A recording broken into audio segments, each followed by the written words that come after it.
The U.S. has reportedly submitted a plan to the UN Security Council for the establishment of a so-called international stabilization force in the Gaza Strip.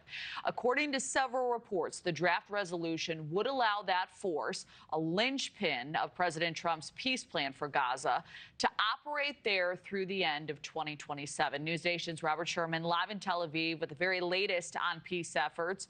Robert, what else is in this proposal?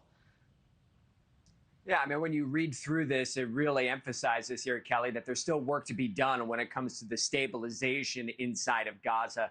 This proposal that American officials are submitting to UN Security Council members, this is supposed to be negotiated over the next couple of weeks. You're talking about a security force that would be operating within Gaza for the next 2 years. They would coordinate with the Israelis and the Egyptians directly in order to secure the borders of the enclave and ensure the process of demilitarizing the Gaza Strip. That last one, a very important one, because President Trump has made explicitly clear that if Hamas does not demilitarize on their own, they are prepared to destroy Hamas outright, making clear that Hamas cannot be allowed to control the Gaza Strip in any capacity. One of the ways that Hamas has exerted control over Palestinians for years has been the hijacking of aid distribution.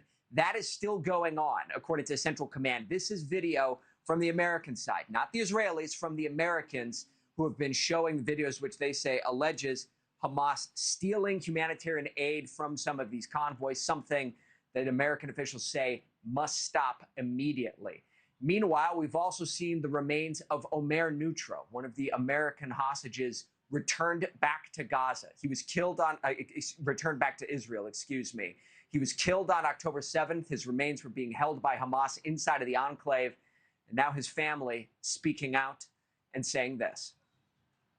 Omer's journey from a New York upbringing to the battlefields of southern Israel stands as a testament to the courage, to the faith, and the shared destiny of our two nations. Omer's return marks the end of our family's long night, but it cannot be the end of our collective mission. One American's remains are still being held inside of Gaza. Those would be the remains of Itai Hen. We've spoken extensively with his father over the last 2 years, who's insisting that the only way to bring his remains home is through international pressure on Hamas. Kelly? Thank you for watching. Subscribe below and download our NewsNation app right now on your phone, and you will get fact-based, unbiased news for all Americans.